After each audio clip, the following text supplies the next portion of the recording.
நாம் இன்னைக்கு முட்டையும் முட்டைகோஸும் வச்சு பிரேக்ஃபாஸ்ட் தான் பண்ண போகிறோம். பண்ணுறதுக்கு 3 முட்டையில் உள்ள வெள்ளைக்கருவை மட்டும் உடச்சி ஊற்றி வச்சுருக்கேன். மஞ்சள் கருவை தனியாக எடுத்து வச்சுருக்கிறேன். இப்போ இது கூட 1 கப் அளவுக்கு முட்டைகோஸு, 1 குடமிளகா கட் பண்ணி வச்சுருக்கேன், அதை சேர்த்துக்கலாம். 1 பெரிய வெங்காயத்தை கட் பண்ணி வச்சுருக்கேன், அதை சேர்த்துக்கலாம். கொஞ்சமாக மல்லி இலை, ஒரு 2 ஸ்பூன் அளவுக்கு அரிசி மாவு, தேவையான அளவு உப்பு எல்லாம் சேர்த்து நல்லா கலந்துடலாம்.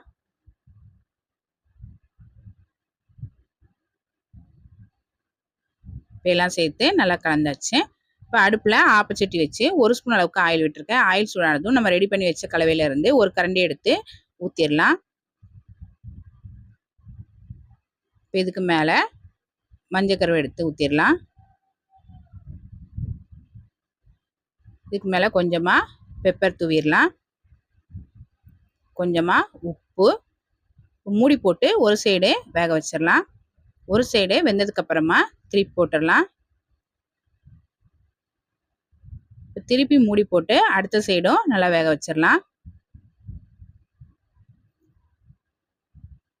2 சைடும் நல்லா வேகிற வரைக்கும் நல்லா வேக வச்சிடலாம். இப்போ 2 சைடும் நல்லா வெந்ததுக்கப்புறமா எடுத்துடலாம். ரொம்ப டேஸ்டான முட்டைகோஸும் முட்டையும் வச்சு ஒரு பிரேக்ஃபாஸ்ட் ரெடி ஆயிடுச்சு. இந்த மாதிரி செஞ்சு பிள்ளைங்களுக்கு கொடுங்க, ரொம்ப விரும்பி சாப்பிடுவாங்க. ட்ரை பண்ணி பாருங்கள்.